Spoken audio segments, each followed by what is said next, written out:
দেখা যাচ্ছে পিতামাতা মোবাইল নিয়ে ব্যস্ত, সন্তান খাওয়া খাচ্ছে না, তাকে মোবাইল দিয়ে বসিয়ে দেওয়া হচ্ছে। এই মোবাইল সে নিয়ে তখন বিভিন্ন রিলসে প্রবেশ করছে, সেখানে আপত্তিকর ভিডিও দেখছে। একইভাবে বিভিন্ন পর্নোগ্রাফি তারা আসক্ত হয়ে পড়ছে।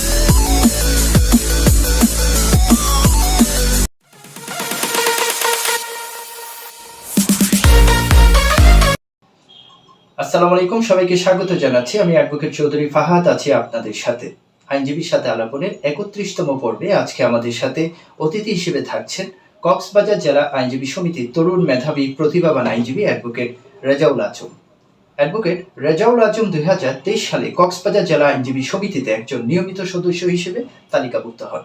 আইনজীবীর সাথে আলাপন পর্বে মূলত আমরা কক্সবাজার জেলা আইনজীবী সমিতিতে যারা সদস্য রয়েছেন তাদের কাছ থেকে বিভিন্ন বিষয়ে আমরা আইনি মতামত নিয়ে থাকি। বিশেষ করে বিচার প্রার্থীদের পক্ষে যদি কোনো প্রশ্ন থাকে সে বিষয়ে আমরা আলাপ করে থাকি। দ্বিতীয়ত, পেশাগত দায়িত্ব পালন করতে গিয়ে আমরা কোনো অসুবিধার মধ্যে পড়ে যাচ্ছি কিনা সেই বিষয়ে আমরা আলাপ করে থাকি। তৃতীয়ত, কক্সবাজার যেহেতু সারা বাংলাদেশের কাছে আলোচিত একটি জেলা, সুতরাং কক্সবাজার জেলা আইনজীবী সমিতিকে সারা বাংলাদেশে যতগুলো আইনজীবী সমিতি রয়েছে তার মধ্যে সবচাইতে উন্নত রোল মডেল হিসেবে গড়ে তোলার জন্য কি কি খাতে পদক্ষেপ নেওয়া জরুরি সেই বিষয়ে আমরা আলাপ করে থাকি। সেই সাথে সমসাময়িক বিভিন্ন ইস্যু নিয়েও আমরা কক্সবাজার জেলা আইনজীবী সমিতিতে যারা সদস্য রয়েছে তাদের সাথে আমরা আলাপ আলোচনা করে থাকি। তারই ধারাবাহিকতায় আজকে যিনি আমাদের অতিথি অ্যাডভোকেট রেজাউল আজম, যার পিতা অ্যাডভোকেট আজমউদ্দিনও কক্সবাজার জেলা আইনজীবী সমিতির একজন বিজ্ঞ সদস্য, তার কাছ থেকে আমরা বিভিন্ন বিষয়ে আমরা মতামত নেব। শুরুতেই আমি আমাদের যিনি অতিথি অ্যাডভোকেট রেজাউল আজম, তাকে আইনজীবীর সাথে আলাপন পর্বের পক্ষ থেকে আন্তরিক অভিবাদন জানাচ্ছি। বর্তমান সময়ে যে অপরাধগুলো সংগঠিত হচ্ছে তার মধ্যে সবচেয়ে আলোচিত যে অপরাধ সেটি হচ্ছে ধর্ষণ। নারী ও শিশু নির্যাতন দমন আইনের অধীনে এই অপরাধটির তীব্রতা এতটাই বেড়ে গেছে যে সারা বাংলাদেশের মানুষ আজকে এই অপরাধটি নিয়ে দারুণ উদ্বিগ্ন এবং এই অপরাধটি এতটাই আতঙ্কের হয়ে পড়েছে যে প্রতিটা নরনারী তাদের নিরাপত্তা নিয়ে আজকে তারা প্রশ্নের সম্মুখীন হচ্ছে। অপরাধের প্রবণতা তখনই বেড়ে যায় যখন অপরাধী মনে করে থাকে যে সে অপরাধ করে পার পেয়ে যাবে এবং সে নিজেকে যখন নিরাপদ মনে করে, সেটি রাজনৈতিক কারণে হোক বা ধন সম্পদে বলিয়ান হয়ে হোক কিংবা নৈতিক অবক্ষয়ের কারণে হোক, অপরাধের তীব্রতা বেড়েই যাচ্ছে। আইন দিয়ে এই অপরাধকে কখনো দমানো সম্ভব আমাদের পক্ষে আপাতত হচ্ছে না। তো এই বিষয়ে যেহেতু সারা বাংলাদেশের কাছে এই অপরাধের তীব্রতা বেড়ে গেছে, আমরা আমাদের অতিথির কাছ থেকে এই অপরাধের বিভিন্ন বিষয় নিয়ে তার কাছ থেকে আমরা জানতে চাইব এই অপরাধ দমন করার জন্য শক্তিশালী আইন করা হয়েছে, নারী ও শিশু নির্যাতন দমন আইন। এত শক্তিশালী আইন থাকার পরও কেন অপরাধ কমছে না এবং এই আইনের প্রেক্ষাপট কি ছিল, কোন প্রেক্ষাপটে এই আইনটি প্রণীত হয়েছে এবং শক্তিশালী আইন হওয়ার পরেও কেন অপরাধ নিয়ন্ত্রণ হচ্ছে না এবং অপরাধ বেড়ে যাওয়ার কারণ কি এবং এই অপরাধকে কমিয়ে আনার জন্য কি কি পদক্ষেপ নেওয়া জরুরি সেই বিষয়ে আমরা ধারাবাহিকভাবে আমাদের আজকের অতিথির কাছ থেকে আমরা জানতে চাইব। শুরুতেই আমি আমার অতিথির কাছ থেকে প্রশ্ন রাখবো যে একটি শক্তিশালী আইন এই অপরাধটি দমন করার জন্য করা হয়েছে, সেটি হচ্ছে নারী ও শিশু নির্যাতন দমন আইন ২০০০ সংশোধিত ২০০৩। এই আইনের ঐতিহাসিক প্রেক্ষাপট কি ছিল সেই বিষয়ে আমরা আপনার কাছ থেকে জানতে চাইব। ধন্যবাদ আমার শ্রদ্ধেয় সিনিয়র সোহান ভাইয়াকে। আমি ২০২৩ সালে আইনজীবী হিসেবে এনরোল হওয়ার পর থেকে আমার স্যার সিনিয়র যিনি আমার বাবাও হন মোহাম্মদ আজম, ওনার আন্ডারে আমি ক্রিমিনাল প্র্যাকটিসে নিয়োজিত আছি। এই সংক্ষিপ্ত সময়ে আমি যেহেতু ক্রিমিনাল প্র্যাকটিস আছি, এই সংক্ষিপ্ত সময়ে আমাদের চেম্বারে নারী শিশু বিষয়ক বিভিন্ন মামলা নিয়ে আমাদের চেম্বারে মক্কেলরা আসছেন এবং অন্যান্য ক্রিমিনাল মামলাগুলো নিয়ে আসছেন। তো আমার এই চেম্বারে আমার সিনিয়রের সাথে আমার বেশ কিছু হচ্ছে নারী শিশু নির্যাতন দমন আইন ২০০০-এর বিভিন্ন ধরনের মামলার ভিকটিমদের পক্ষে লড়া আমার অভিজ্ঞতা হয়েছে। তাই এই অভিজ্ঞতা থেকে আমি বলতে চাই, আমাদের এই আইনটি এই যে নারী শিশু নির্যাতন দমন আইনে যেসব অপরাধের কথা বর্ণনা করা হয়েছে, হত্যা, ধর্ষণ, তারপরে হচ্ছে যে আপনার অ্যাসিড নিক্ষেপ, তারপরে ধর্ষণের মাধ্যমে হত্যা, গ্যাং রেপ, তারপরে আপনার হচ্ছে অপহরণ ইত্যাদি কিন্তু আমাদের পেনাল কোড 1860-তে উল্লেখ আছে। কিন্তু আমাদের বাংলাদেশ অভ্যুদয়ের পর, স্বাধীন হওয়ার পর 70 দশকে 80 দশকে বিশেষ করে নারী এবং শিশুদের প্রতি অপরাধের মাত্রা তীব্র হয়ে যায়, অপরাধের মাত্রা বেড়ে যায়। ধর্ষণ, তারপর হচ্ছে যে তাদেরকে এসিড নিক্ষেপ ইত্যাদি অত্যধিক পরিমাণে বেড়ে যায়। তারপর বাংলাদেশ স্বাধীন হওয়ার পরে আমরা বিভিন্ন আন্তর্জাতিক convention, CEDAW convention on the right, convention on elimination, CEDAW convention on the elimination of all sorts of discrimination against women এবং CRC convention on the rights of children, এই সনদগুলোতে আমরা সিগনেটরি রাষ্ট্র হই। তো এই সনদের সিগনেটরি রাষ্ট্র হওয়ার কারণে এই বাইন্ডিংস হিসেবে এবং আন্তর্জাতিক মানবাধিকারের প্রতি আমাদের বাইন্ডিং এর কারণে আমরা এই নারী এবং শিশুদের অধিকার রক্ষার্থে তাদের প্রতি যাতে কোনো ধরনের সহিংসতা ইত্যাদি রোধের লক্ষ্যে এই আমাদের পেনাল কোডে যে শাস্তিগুলো আছে, এই শাস্তিগুলোর পেনাল কোডে অপ্রতুল দেখা যায়। পেনাল কোড হচ্ছে যে এই ক্রাইমগুলোকে হচ্ছে বা রক্ষা করতে বা নারী এবং শিশুদেরকে রক্ষা করতে পেনাল কোডের এই শাস্তিগুলো অপ্রতুলতার কারণে বাংলাদেশ সরকার 1983 সালে প্রথমে একটি অধ্যাদেশ করে, পরে অধ্যাদেশটি পরে আবার সংশোধিত হয়ে 1995 সালে নারী ও শিশু নির্যাতন দমন আইন বিশেষ বিধান নামে 1995 সালে একটি পূর্ণাঙ্গ একটি আইন হিসেবে এটি প্রকাশ পায়। কিন্তু পরবর্তীতে বাংলাদেশে বিভিন্ন চাঞ্চল্যকর কিছু হত্যা হয় নারীদের উপর, যেমন হচ্ছে আপনার শাজনীন হত্যা মামলা 1997 সালে সে স্কলাস্টিকা স্কুলের নবম শ্রেণীর একজন ছাত্রী ছিল। সে বাংলাদেশের ধনাঢ্য ব্যবসায়ী লতিফুর রহমানের ছোট কন্যা ছিল। তো তার গুলশানের বেডরুমে তার পরিবার, তার বাড়ির চাকর বা মালি হবে, সে তাকে ঢুকে প্রথমে ধর্ষণ করে, ধর্ষণের পরে তার হত্যা নিশ্চিত করে। এই এত বড় একটা চাঞ্চল্যকর হত্যা বাংলাদেশের মানুষকে কঠোরভাবে নাড়া দেয়। আবার আরেকটা পুলিশের কাস্টডিতে একটা হত্যা, আমরা ওই সময় এই শাজনীন হত্যাকাণ্ডটা যেহেতু আমরা স্টুডেন্ট লেভেলে ছিলাম, আমরা পেপারে পড়তাম কাহিনীটি। হ্যাঁ, তারপরে ইয়াসমিন নামে একটা মেয়ে, 18 বছরের একটা কন্যা, সে তার বাড়ি দিনাজপুর যাওয়ার উদ্দেশ্যে ভুলে হচ্ছে সে পঞ্চগড়ের একটা বাস উঠে যায়।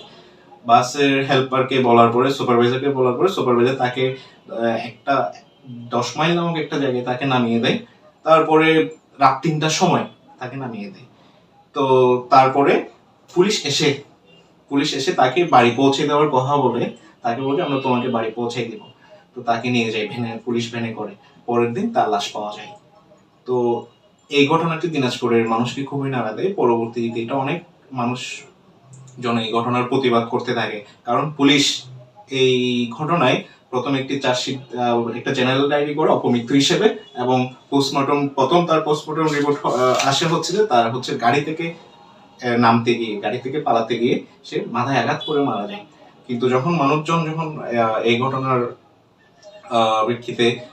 প্রেক্ষিতে হচ্ছে আন্দোলন করে, থানা ঘেরাও করে এবং পরবর্তীতে থানা ঘেরাও করার পরে পুলিশ গুলি চালায় 7 জন মানুষ মারা যায়, এবং এটা পুরো বাংলাদেশকে একটা নাড়া দেয়।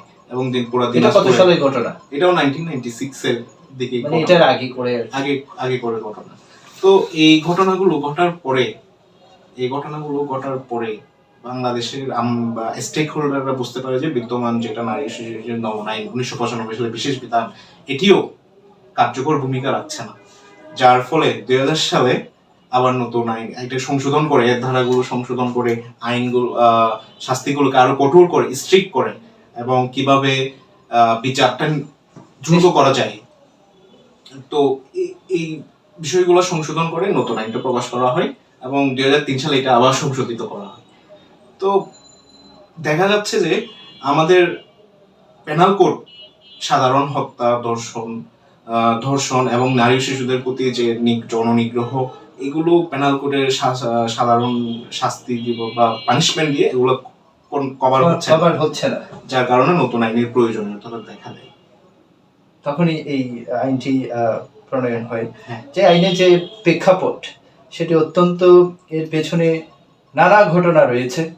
তার মধ্যে আমার যিনি অতিথি তিনি বলেছেন শাজনীন হত্যাকাণ্ড একজন বিশিষ্ট বড় ব্যবসায়ীর কন্যাকে তার বেডরুমে ঢুকে তার একজন কর্মচারী ধর্ষণ করে হত্যা করে।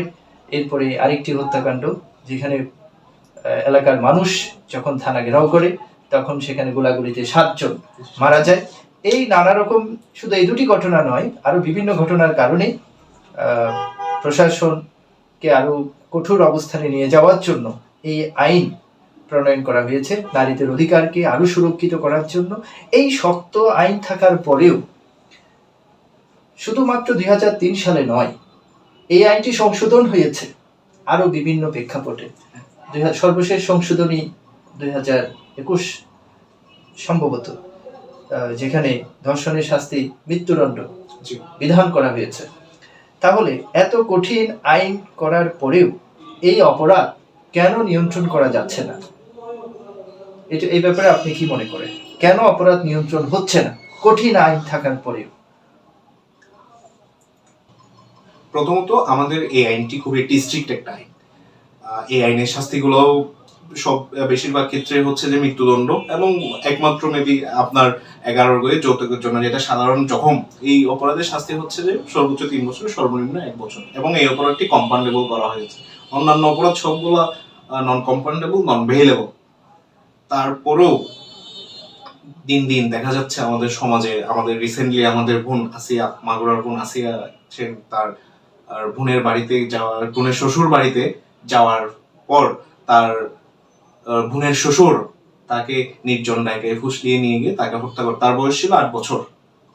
এই যে শিশু বা নারীর প্রতি দর্শন করে, দর্শনের পরে তার ইন্টারনাল ব্লিডিং হয়, সে সম্মিলিত সামরিক হাসপাতালে তার জীবন, সে মৃত্যুবরণ করে সে। হ্যাঁ। তো এই স্ট্রিক্ট আইন থাকার পরেও কেন অপরাধীরা অপরাধ করতে উৎসাহিত হচ্ছে, বা তারা কেন চিন্তা করতেছে যে আমি এই অপরাধ করলে পার পেয়ে যাবো? এই মেন্টালিটি কেন আসতেছে? এই মেন্টালিটিতে আসার একমাত্র কারণ হইল,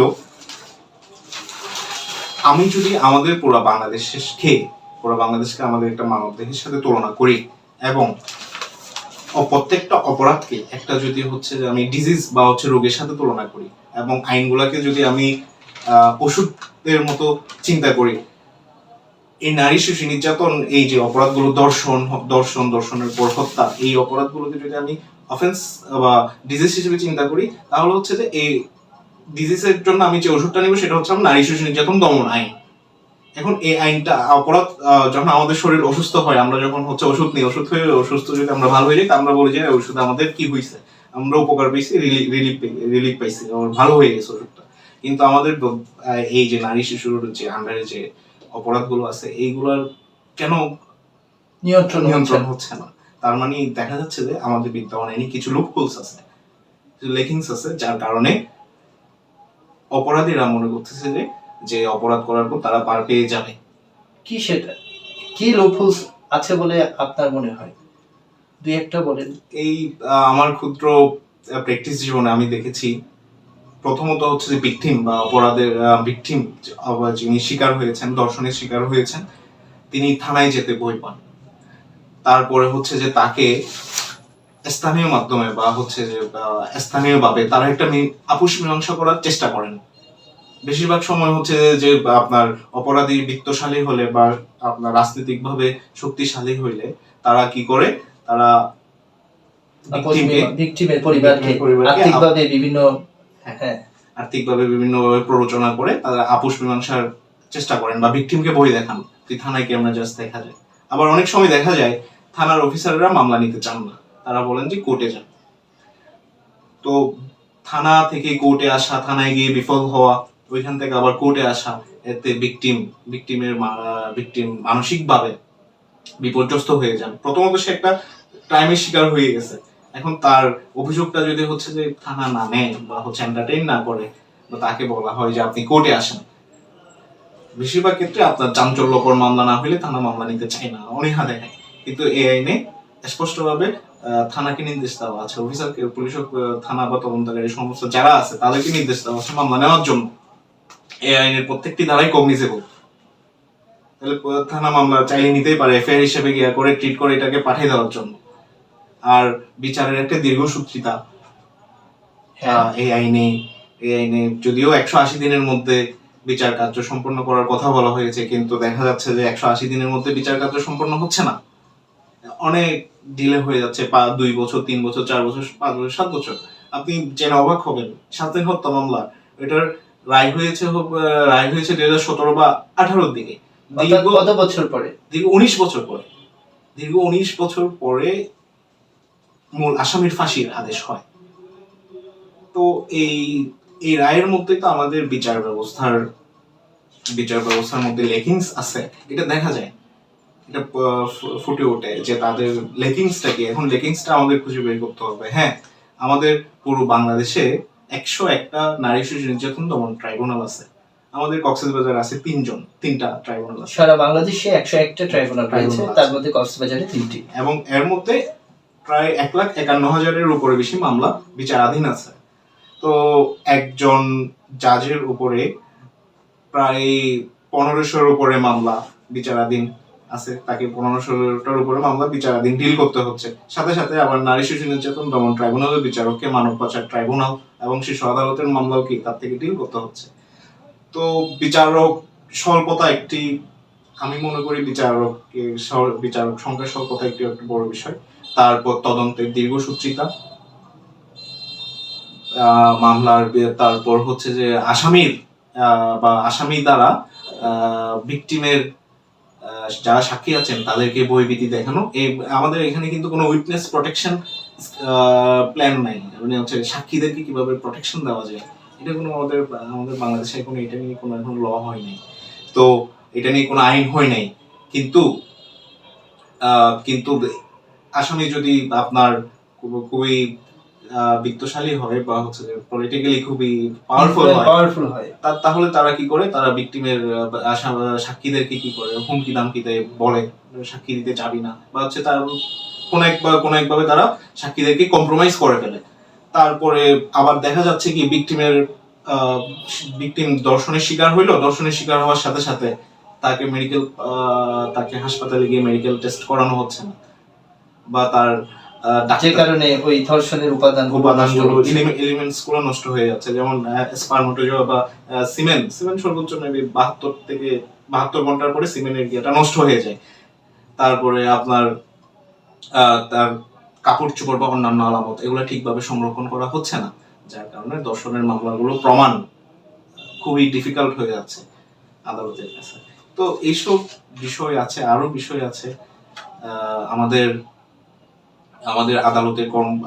আদালতের জ্ঞাতা সংখ্যা যদি কমানো যায়, মামলা সংখ্যা বা বিচারক সংখ্যা বাড়িয়ে বিচারকদের উপর মামলা সংখ্যা যদি কমানো যায়, আমি মনে করি আমাদের কক্সবাজারে আরো 2টি নারী ট্রাইব্যুনাল প্রয়োজন। তো আছে আমাদের অনেকগুলো লেকিংস আছে, যে কারণে অপরাধটি নিয়ন্ত্রণ হচ্ছে না। আমার আজকের অতিথিকে আমি যে প্রশ্ন করেছিলাম, শক্ত আইন থাকার পরেও কেন এই অপরাধ নিয়ন্ত্রণ করা সম্ভব হচ্ছে না, এর উত্তরে তিনি যে মতামতগুলো দিয়েছেন সেগুলো অত্যন্ত তাৎপর্যপূর্ণ। তিনি বলেছেন যে থানায় বিভিন্ন লুপহোলস রয়েছে সেই আইনের মধ্যে, তার মধ্যে একটি হচ্ছে থানায় যেতে অনেকে ভয় পায়, এটা অবশ্যই একটি গুরুত্বপূর্ণ কারণ। আরেকটি হচ্ছে আপোষ মীমাংসা করে যারা বিত্তশালী তারা একটি বড় ধরনের ধর্ষণের ঘটনাকে তারা ধামাচাপা দেওয়ার চেষ্টা করে থাকে। এবং আরেকটি কথা বলেছেন যে থানায় অনেক সময় মামলা নিতে চায় না, অর্থাৎ থানা মামলা না নেওয়ার বিভিন্ন কারণ রয়েছে, সেটা আমি পরে বলবো।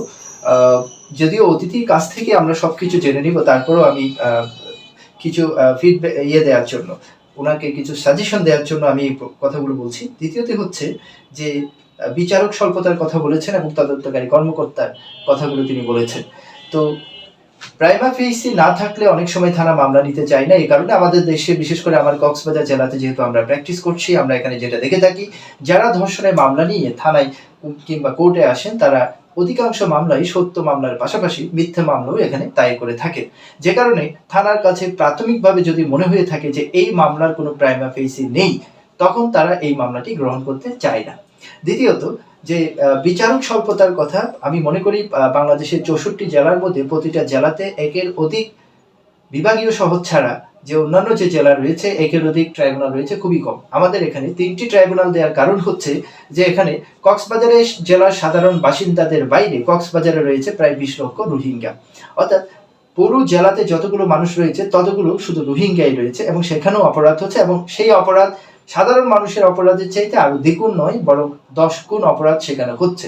এবং সেই বিচারগুলো আমাদের কক্সবাজার কোর্টে যারা ট্রাইব্যুনালের বিচারক রয়েছেন, নারী শিশু নির্যাতন দমন সংক্রান্ত যে অপরাধ, সেইগুলোর বিচার ওই বিচারকদেরকেই করতে হয়, যে কারণে স্বভাবগত কারণেই বিচারকের উপর একটা সবসময় প্রেশার থাকে। আর দ্বিতীয়ত, তদন্ত দীর্ঘসূত্রিতা। এই ব্যাপারে আমি যেটা মনে করি, তদন্তে দীর্ঘসূত্রিতা হওয়ার যৌক্তিক কিছু কারণও রয়েছে। এই কারণে যে এখানে কক্সবাজারে যে ঘটনাগুলো ঘটে থাকে, বিশেষ করে কক্সবাজার জেলার বাসিন্দাদের বাইরে রোহিঙ্গা ক্যাম্পেও মামলা হয়ে থাকে। রোহিঙ্গা ক্যাম্প যেহেতু উকিয়া টেকনাফ থানায় রয়েছে, সেখানে উকিয়া টেকনাফ রোহিঙ্গা ক্যাম্পের মামলা প্রতিনিয়ত থানায় কিংবা কোর্টে দায়ের হচ্ছে, এবং প্রতিটা মামলার জন্য তদন্তকারী কর্মকর্তা হিসেবে থানায় তদন্ত করার জন্য দায়িত্ব দেওয়া হয়, কিংবা সিআইডি কে তদন্ত করার দায়িত্ব দেওয়া হয়, কিংবা পিবিআই কে তদন্ত করার দায়িত্ব দেওয়া হয়। মামলার আধিক্যের কারণে এবং তদন্তকারী কর্মকর্তা অর্থাৎ পুলিশ, সিআইডি এবং পিবিআই এর কর্মকর্তা সংকটের কারণে তদন্তে একটা বিলম্ব হওয়ার সবসময় সম্ভাবনা থেকে যায়, এবং এটা হচ্ছে, সম্ভাবনা নয়, এটাই বাস্তব।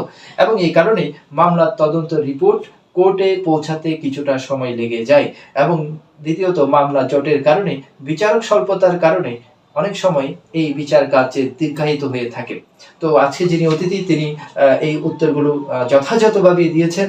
ওনার উত্তরের অবশ্যই যেমন যৌক্তিকতা রয়েছে, ঠিক তেমনি ভাবে এই উত্তরের পেছনেও, এর উত্তরের অপোজিটেও কিছু দুর্বলতা আমাদের রয়েছে, যেটা আমি এখন বললাম। এখন যেহেতু আমি এখানে আজকে পেপারে একটা জিনিস খুঁজে বেড়াচ্ছিলাম, যে বাংলাদেশের আজকের পেপার, এটা প্রথম আলোর 4th পৃষ্ঠায় যেটা আছে, এটা একেবারেই আপডেট নিউজ, যে 7 শিশু কিশোরীকে ধর্ষণ ও ধর্ষণের চেষ্টা, এটা একদিনের ঘটনা। এবং সেটা এখানে খুব ডিটেলসে লিখেছে, যেখানে আমি সংক্ষিপ্তভাবে যে কথাটা লিখেছে: বগুড়া ও নীলফামারীতে 2 শিশুকে ধর্ষণের অভিযোগে মামলা হয়েছে। যশোরের অভয়নগর ও সুনামগঞ্জে আরো 2 শিশুকে ধর্ষণের চেষ্টা। চাঁপাইনবাবগঞ্জে এক বাক প্রতিবন্ধী কিশোরীকে ধর্ষণের অভিযোগে 3 জন গ্রেপ্তার। রাজশাহীতে পুত্রবধূকে যৌন নিপীড়নের অভিযোগে করা মামলায় শ্বশুর গ্রেপ্তার। অর্থাৎ পারিবারিক ভাবেও একদিকে যেমন হেনস্থা হচ্ছে, সবচেয়ে যেটা আতঙ্কের বিষয় সেটা হচ্ছে ধর্ষণের শিকার হচ্ছে শিশুরা, এবং বাক প্রতিবন্ধী তারাও রেহাই পাচ্ছে না। সুতরাং এই আজকের যে দৈনিক পত্রিকায় যে নিউজটি দেওয়া হয়েছে, সেটা দেখেও এটা বুঝতে আমাদের অসুবিধা থাকার কথা না। প্রতিদিন প্রতিনিয়ত বাংলাদেশে এই ঘটনা ঘটেই চলেছে, এবং এটা কোনোভাবেই নিয়ন্ত্রণ করা সম্ভব হচ্ছে না। প্রশাসন চেষ্টা করছে, আইন আদালত চেষ্টা করছে, আমরা যারা আইনের সাথে জড়িত আমরাও চেষ্টা করছি, সামাজিকভাবে যারা প্রতিনিধি রয়েছে তারাও দায়িত্ব পালন করার চেষ্টা করছে। তারপরেও এই অপরাধ এখনো তীব্রতা দিনের পর দিন ততই বেড়ে যাচ্ছে। তো এই শক্ত আইনটি বাস্তব প্রয়োগ এবং প্রয়োগ করাটাই এখন সবচাইতে বড় একটি চ্যালেঞ্জ হয়ে দাঁড়িয়েছে। আমি আজকে যিনি অতিথি, তার কাছ থেকে আজকে এই বিষয়ে আমি জানতে চাইবো যে এই আইনটির বাস্তব প্রয়োগ ও চ্যালেঞ্জ নিয়ে আমাদের যদি বলতেন।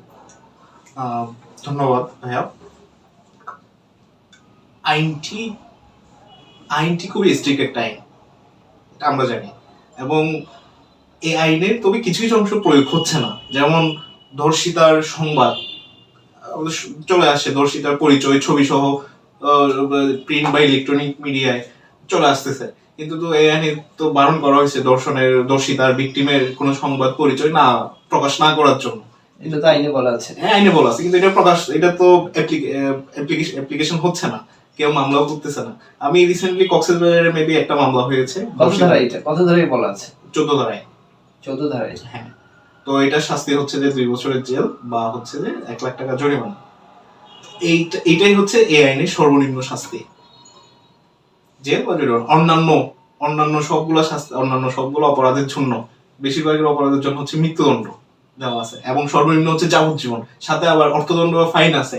ওই ফাইনটা হচ্ছে যে দর্শক থেকে কালেকশন করার প্রসিজার এই আইনে উল্লেখ আছে। এই আইনে ভিকটিমকে প্রোটেকশন, ভিকটিমকে সেফ কাস্টডি দেওয়ার জন্য এই আইনের উল্লেখ আছে। এবং এই আইনে যদি হচ্ছে যে বিচার 180 দিনের মাধ্যমে সম্পন্ন করা না যায়, করতে না পারেন বিচারক, তাহলে হচ্ছে বিচারক 30 দিনের মধ্যে সুপ্রিম কোর্টে এটার জবাবদিহি করতে হচ্ছে। আইন খুবই স্ট্রিক্ট, কিন্তু কেন আইন স্ট্রিক্ট থাকার পর কেন অপরাধের মাত্রাটা বেড়ে যাচ্ছে দিন দিন, এটা আমাদেরকে দেখতে হবে। এটা খুবই ভাবার একটা বিষয়, চিন্তার একটা বিষয়। আমার মতে এই আইনের অপরাধ, নারী শিশুর প্রতি অপরাধ বেড়ে যাওয়ার একমাত্র কারণ হচ্ছে যে অপরাধীর মনে করা বা হচ্ছে যে আমাদের আপামর জনসাধারণ আইনটাকে এখনো অ্যাকসেপ্ট করতে পারে নাই। জনসাধারণ যখন এই আইনটাকে অ্যাকসেপ্ট করবে বা তারা জানবে এই আইনের আন্ডারে এই সাজা, এই স্ট্রিক্ট সাজা, মৃত্যুদণ্ড বা যাবজ্জীবন কারাদণ্ড সাজা আছে, তারা যদি এই আইনটাকে অ্যাকসেপ্ট করে, আমাদের বাংলাদেশে আপামর জনসাধারণ এটাকে অ্যাকসেপ্ট করে, তারপর তারা যদি হচ্ছে তাদের প্রতি আমরা যদি সচেতনতা বৃদ্ধি করতে পারি, আইনের প্রতি আইনি সচেতনতা বৃদ্ধি করতে পারি, তারপর আমাদের আপনার হচ্ছে উইটনেস প্রোটেকশন প্ল্যান নিয়ে আমি যেটা বললাম, এই যে আপনার ভিকটিমের সাক্ষীদেরকে হচ্ছে হুমকি দামকি দেওয়া হয়, এটা তাদেরকে যদি এই উইটনেসদেরকে একটা প্রোটেকশন দেওয়া যায়, তারপরে আপনার আমাদের স্থানীয় সরকার বিভাগ আছে, আমাদের এনজিও আছে, আমাদের রাষ্ট্রের বিভিন্ন স্টেক হোল্ডার আছে, পুলিশ আছে, আমাদের আদালত আছে, আমাদের বিভিন্ন জনপ্রতিনিধিরা আছেন, ওনারা রুট লেভেলে গিয়ে সাধারণ মানুষের কাছে এই বার্তাটা যাতে পৌঁছায় দেয় যে না, আইন তো খুবই স্ট্রিক্ট, এই করলে অপরাধের শাস্তি তোমার এটা করলে এই।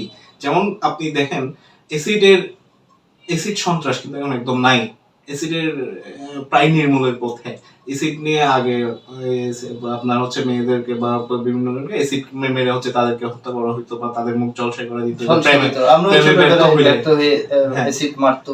এবং এই অ্যাসিডের অপরাধটা তৎকালীন আমরা যখন শৈশবে আমরা দেখতাম টিভিতে খুব ফলাও ভাবে প্রচার করতো, এবং এই অপরাধটা বলতে গেলে নাই, এখন নাই। এমনকি আমার একটি মামলা আছে এসিড 2018 কি 19, এরপরে আমার মনে হয় 18 সালে কোনো এসিডের মামলাই হয়নি, ওটাই ছিল।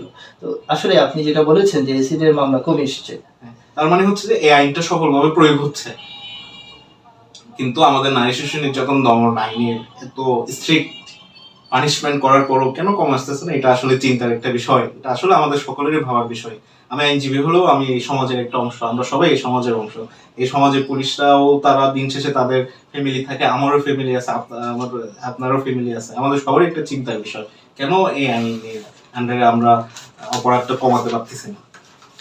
এটার পাশাপাশি আজকে আরেকটি বিষয় আমি আপনার কাছ থেকে জানতে চাইব, সেটি হচ্ছে এই শক্ত আইন রয়েছে, বাস্তব প্রয়োগ সবকিছু আমরা প্রতিদিন চর্চা করি, প্রতিদিন সভা, সেমিনার, টেলিভিশন, পেপার, পত্রিকা সব জায়গায় হাক ডাক করা হচ্ছে, এরপরেও কথা থেকে যায়, সেটি হচ্ছে যে এই অপরাধগুলো বেড়ে যাওয়ার কারণ কি, যে এই অপরাধ বেড়ে যাওয়ার কারণ আপনার কাছ থেকে যেভাবে জানতে চাচ্ছি, এর পাশাপাশি এটাকে কমিয়ে আনার, অপরাধ শাস্তি দিয়ে নয়, আইন করে এই অপরাধ কমানো কি আদৌ সম্ভব, আইনের বাইরে অন্য কিছু আমাদের করণীয় রয়েছে কিনা, যেখানে আমি মনে করি এই অপরাধ প্রবণতা কমে যাবে, এরকম কিছু সমাধান আমি আপনার কাছ থেকে জানতে চাইব। আমার মতে বেড়ে যাওয়ার কারণ কি এবং এটার সমাধান। আমার মতে অপরাধ বেড়ে যাওয়ার কারণ আমি আলোচনা করেছি, কেন কিনা অপরাধগুলো বেড়ে যাচ্ছে, অপরাধীরা পার পেয়ে যাচ্ছে, তারপর হচ্ছে যে আপোষ মীমাংসার যে বিষয়, এর বাইরেও সামাজিক অবক্ষয়ের রয়েছে কি, তারপর হচ্ছে আমাদের এখন বর্তমানে পর্নোগ্রাফি খুবই বেড়ে গেছে, আমাদের কন্টেন্ট হাতের মোবাইলের কাছেই, আমরা চাইলে হচ্ছে যে এখন যে কোনো ধরনের পর্নোগ্রাফি কন্টেন্ট চাইলে যে কেউ অ্যাক্সেস করতে পারতেছে, সবার হাতে মোবাইল, ছোট বাচ্চার হাতেও বাবা মার আজকাল স্ক্রিন টাচ স্ক্রিন স্মার্টফোন দিয়ে দিচ্ছেন, তো বাচ্চারা ওই মোবাইলে কি করতেছে না করতেছে এটা বাবা মারা বেশিরভাগ সময় এড়িয়ে যাচ্ছেন, এটি একটি বিষয়।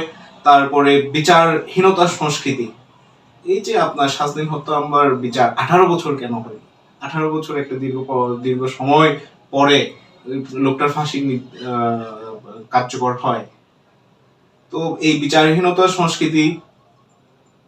তারপরে হচ্ছে আপনার আমাদের এই আইনটা প্রয়োগে আমার মনে হয় স্টেক হোল্ডারদের আরো কঠোর হইতে হবে ইন দ্য সেন্স যে বর্তমানে আপনার আসিয়ার হত্যার পরে যে গভর্নমেন্ট গিয়া করছে যে 180 দিনের পরিবর্তে ট্রায়ালের সময়টা 90 দিনে নিয়ে আসবে এবং ইনভেস্টিগেশনটা 15 দিনের মধ্যে তারা নিয়ে আসবে, এটা একটা সাধুবাদ, তাদেরকে সাধুবাদ জানি, কিন্তু এই ট্রায়ালের মধ্যে বিভিন্ন ডিএনএ রিপোর্ট আসতে আমাদের অনেক 3-4 বছর সময় লেগে যাচ্ছে। আমাদের বাংলাদেশে মনে হয় একটাই ডিএনএ ল্যাব আছে ঢাকা মেডিকেল কলেজের আন্ডারে, ওই ডিএনএ ল্যাবটা হচ্ছে পুরো বাংলাদেশের 101টা ট্রাইব্যুনাল বা অন্যান্য আরো আদালতের হচ্ছে ডিএনএ স্যাম্পল কালেকশন, টেস্টিং, তারপর হচ্ছে রিপোর্ট দেওয়া, তাদেরও তো একটা ব্যাকলগ।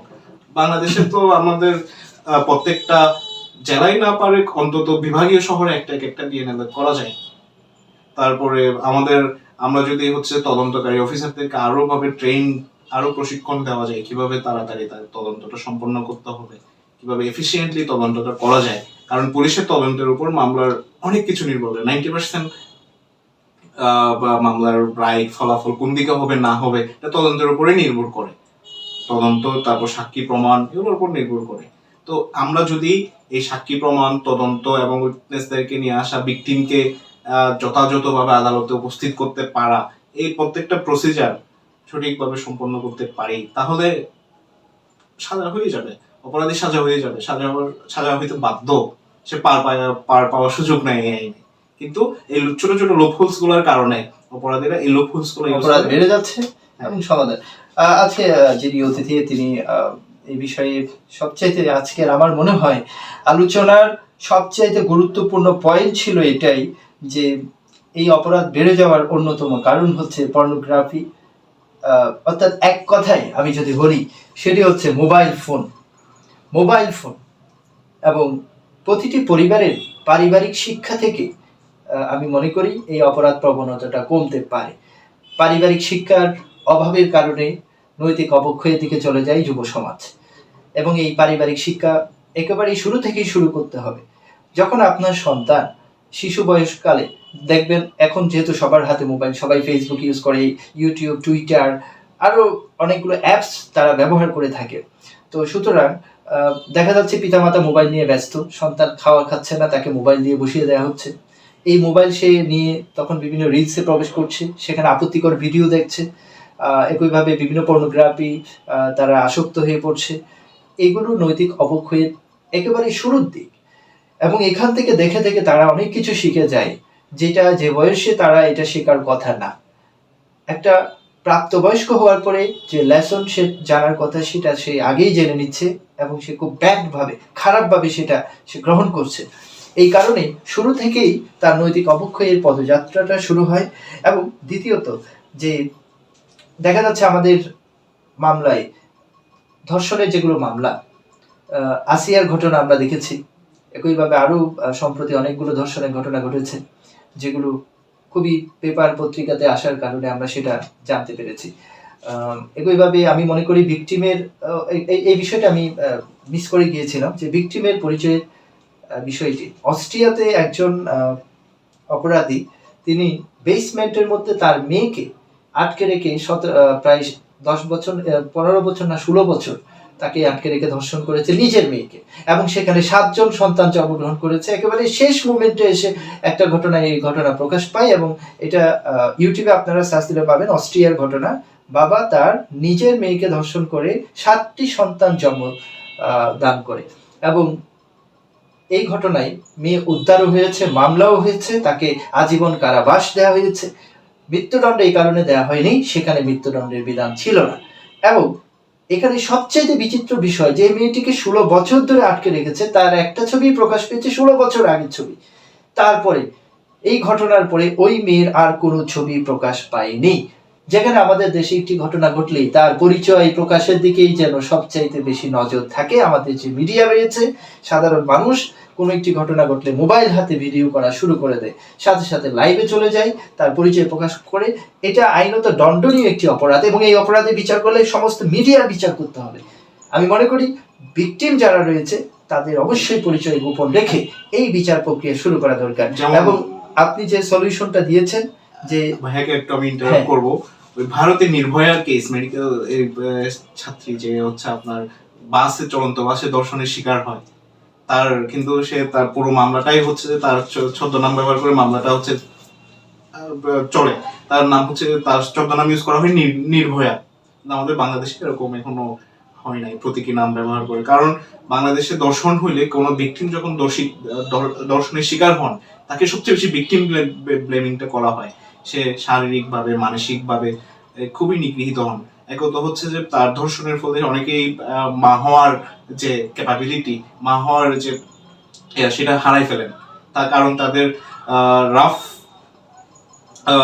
দলবদ্ধ রাফ ইয়ার কারণে, দর্শনের শিকার হওয়ার কারণে তাদের যে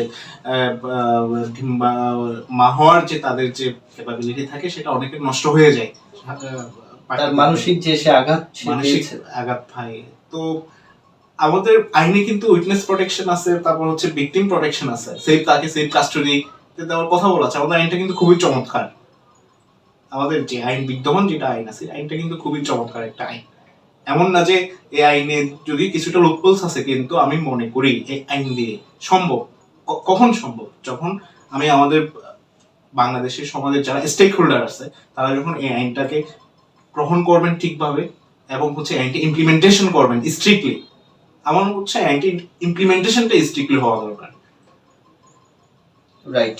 এবং আপনি যে সমাধানের কথা বলেছেন এগুলো আমি অত্যন্ত গুরুত্ব সহকারে নিয়েছি। আমি আজকে যারা আইনজীবীর সাথে আলোচনা পর্ব যারা দেখছেন তারাও গুরুত্বের সাথে এই বিষয়টা নিবেন, যে আমরা বলেছি মোবাইল ফোন ব্যবহারে সতর্কতা অবলম্বন, এবং শিশুদের হাতে আপনারা কোনোভাবেই মোবাইল তুলে দেবেন না, অন্তত 18 বছরের আগে তো একেবারেই না, মোবাইল তাদের হাতে যেন না যায়।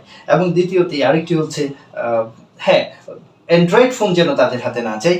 এবং আরেকটি হচ্ছে আমি বলেছি পারিবারিক শিক্ষা এখান থেকে কিন্তু শুরু হবে, এবং সেই সাথে এই অপরাধ প্রবণতা কমবে ধর্মীয় বিধিবিধান যদি আমরা মেনে চলতে পারি। অর্থাৎ আমাদের যারা মুসলিম ধর্মে রয়েছে মুসলিম ধর্মের বিধান অনুসরণ করে আমি মনে করি ইবাদত বন্দেগী করলে, যেটা আমাদের ইসলাম ধর্মে বলা হয়েছে, নারীদের যে সম্মান দেওয়ার কথা বলা হয়েছে, একজন ইসলামে সবচেয়ে বেশি সম্মানিত করা হয়েছে নারীকে, অর্থাৎ মাকে। সবাই যদি ইসলামের ধর্মীয় বিধিবিধান অনুসরণ করে চলতে পারে, আমি মনে করি যারা মুসলিম ধর্মে তারা মুসলিম ধর্ম অনুসরণ করবে, এবং বাংলাদেশে অন্যান্য ধর্মাবলম্বী যারা রয়েছে তাদের স্ব ধর্মেও নারীদের প্রতি সম্মানের কথা বলা হয়েছে, সেগুলো যেন সঠিকভাবে চর্চা করা হয়, মানুষকে যেন সেই শিক্ষা দেওয়া হয়, যেন নারীদেরকে সম্মানের চোখে দেখতে হবে। তাহলে এই অপরাধ অনেকটাই কমে আসবে এবং অপরাধও কমে আসবে।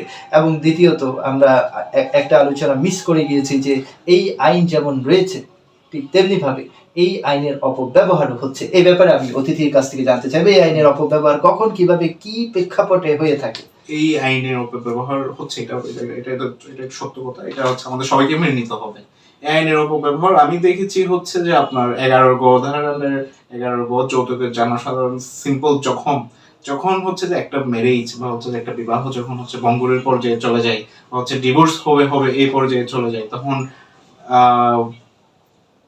স্ত্রী কি করে, স্ত্রী তার স্বামীকে শিক্ষা দেওয়ার জন্য, স্বামীকে জেলে দেওয়ার জন্য যে সে একটা এরকম একটা কাল্পনিক একটা ঘটনা সৃষ্টি করে, তারপর হচ্ছে মেডিকেল রিপোর্ট নিয়ে এসে কোর্টে মামলা করতেছে। কিন্তু পরবর্তীতে দেখা যায় এই মামলা করার পরে যেহেতু এই অপরাধটা শুধু অপরাধটা কম্পাউন্ডেবল করা হয়েছে, তো তারা বেশিরভাগ সময় হচ্ছে ট্রায়ালের এক পর্যায়ে গিয়ে তারা আপোষে চলে যাচ্ছে।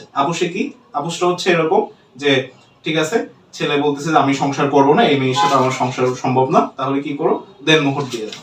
তো দেনমোহরটা আদায় হয়ে যাচ্ছে। এটা একদিক দিয়ে ভালো দিক, মেয়েটাকে দেনমোহরের জন্য আবার পারিবারিক আদালতে মামলা করতে হচ্ছে না। আপনি জেনে অবাক হবেন যে এই আইনের বিভিন্ন সমীক্ষায় দেখা যাচ্ছে এই আইনে সবচেয়ে বেশি মিথ্যা মামলা এই আইনেই হচ্ছে।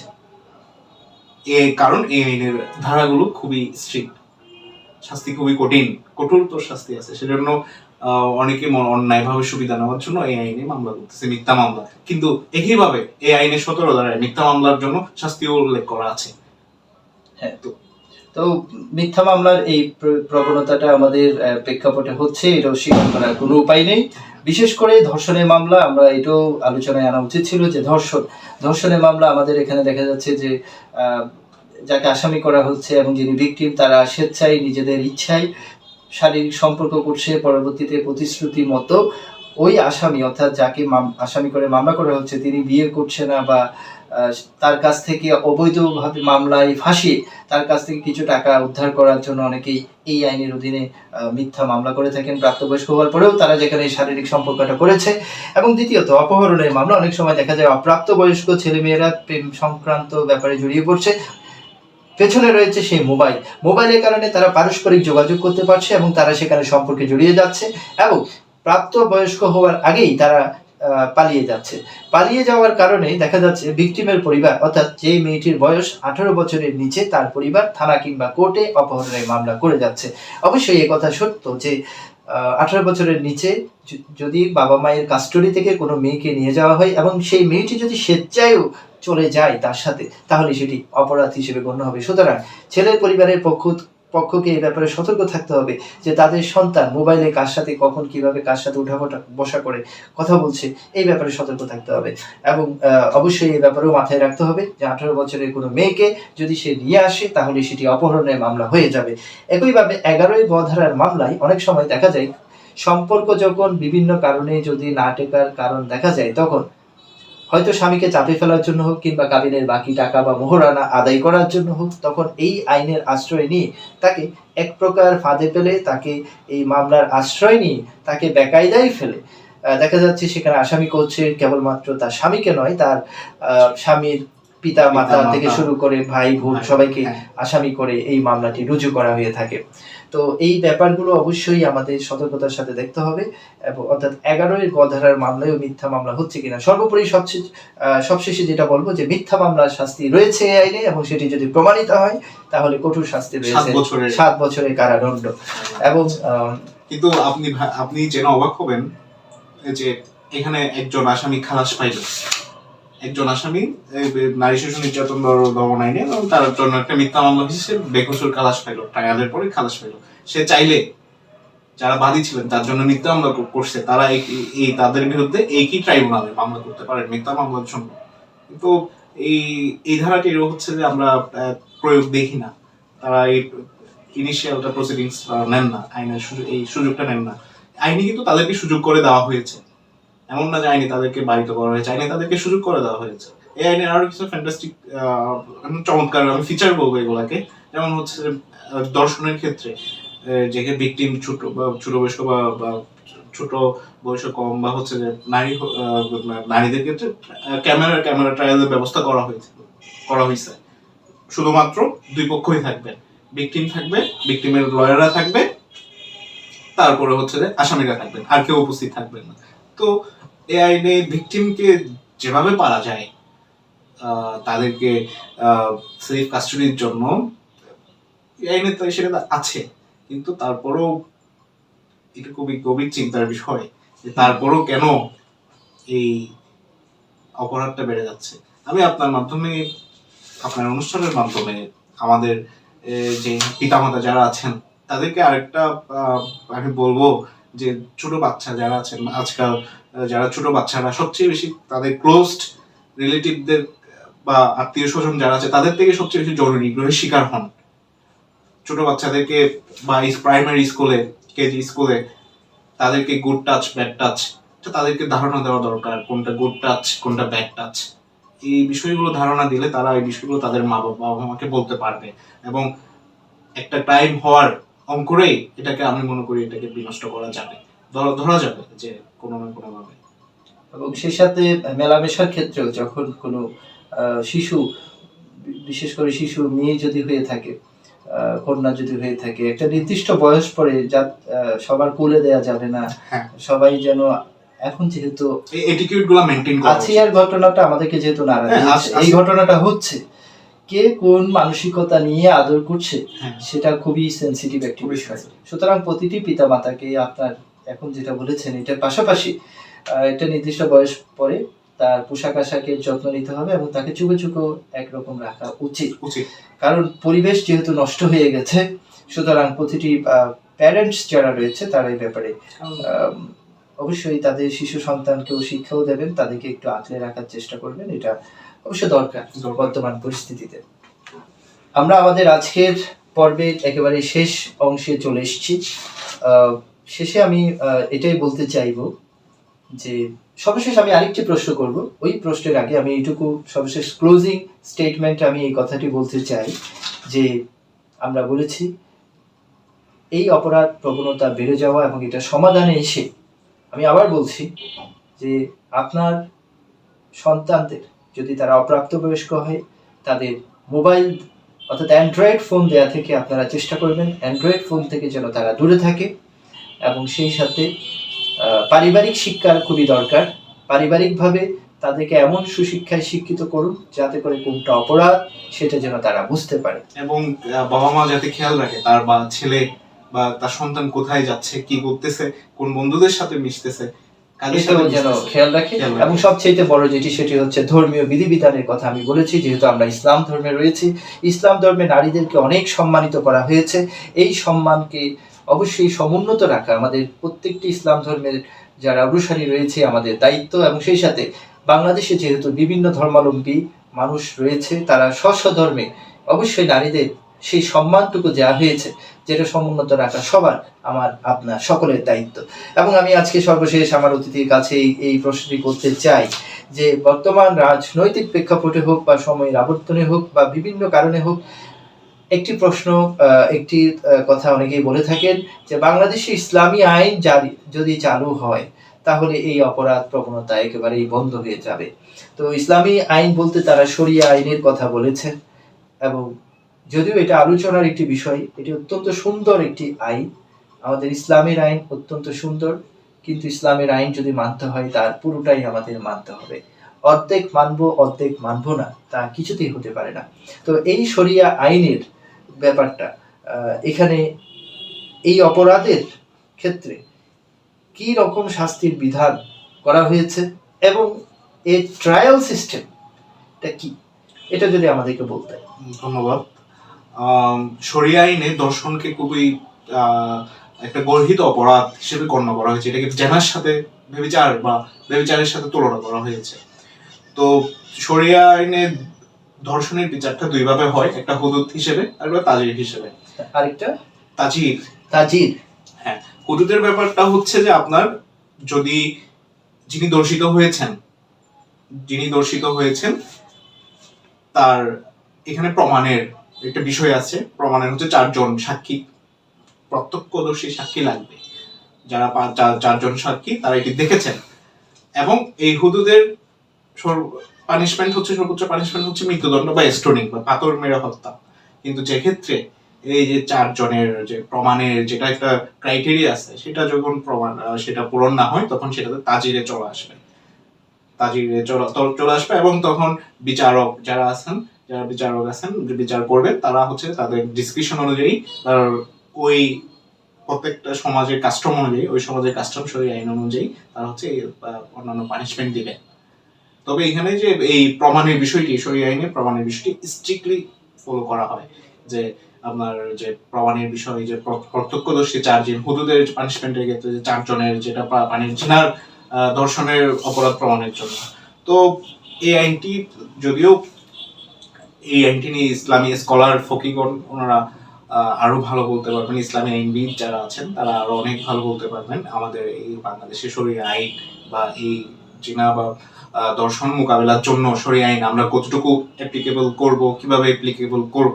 তো তবে এখানে প্রমাণের যে বিষয়, তারপর হচ্ছে যে শরীয়ত আইনে আমাদের যে বর্তমান সময়ে আমরা ডিএনএ ফরেনসিক যে বিষয়গুলো আছে, ফরেনসিক এভিডেন্স কালেকশন, এগুলো ইনকর্পোরেটেড কিভাবে করা যায় না যায়, এগুলো আসলেই বিষয়। তো যারা স্টেক হোল্ডার আছেন সমাজের, রাষ্ট্রের যারা আইন প্রণেতা আছেন, তারা এটা ভেবে দেখবেন কিভাবে করা যায়। আর শরীয়ত আইন না হয়েও বর্তমান যেটা বিদ্যমান আইন আছে, আমি বারবার বলতেছি এই কারণে যে এই আইনটা কিন্তু আমার মতে খুবই সুন্দর একটা আইন, খুবই স্ট্রিক্ট একটা আইন। এখানে সবগুলো পানিশমেন্ট এবং অফেন্স, খুবই অপরাধ এবং হচ্ছে তার শাস্তি খুবই সুন্দরভাবে উল্লেখ আছে। তো এই আইনটা যদি আমরা এক অক্ষর অক্ষরে ফলো করতে পারি, এটা আমরা যদি স্ট্রিক্টলি অ্যাপ্লাই করতে পারি, তাহলে আমার মতে সম্ভব। আচ্ছা, যাই হোক, যেভাবেই হোক, আমাদের যেহেতু আলোচনার যেহেতু এই কথাগুলো এসছে, তাই আমি প্রশ্নটি করলাম। আমরা যেহেতু ইসলামিক স্কলার নই, ইসলামী চিন্তাবিদ যারা রয়েছেন এটার ব্যাখ্যা তারা অনেক পরিষ্কার এবং সুন্দর করে দিতে পারবেন। এবং এর প্রয়োগ, বাস্তবায়ন, বিচার ব্যবস্থা আদৌ আমাদের দেশে সম্ভব কিনা, আর যদি সম্ভব হয় সেটা কখন, সেটা ওদের ভবিষ্যতেই বলে দিবে। সে পর্যন্ত আপনারা সবাই ভালো থাকুন। এবং আজকের অতিথিকে আমার আইনজীবীর সাথে আলাপন পর্বের পক্ষ থেকে অনেক অনেক ধন্যবাদ জানাচ্ছি। এবং আমার পক্ষ থেকে একটি ছোট্ট উপহার আমার আজকের অতিথির জন্য। ধন্যবাদ। আগামীতে কক্সবাজার জেলা আইনজীবী সমিতিতে যারা সদস্য রয়েছেন তাদের কাছ থেকে আমরা বিভিন্ন সমসাময়িক ইস্যু নিয়ে এবং বিচার প্রার্থীদের বিভিন্ন প্রশ্ন নিয়ে তাদের সাথে আমরা আলোচনা করব। সে পর্যন্ত আপনারা ভালো থাকুন, সুস্থ থাকুন। আসসালামু আলাইকুম। আসসালামু আলাইকুম।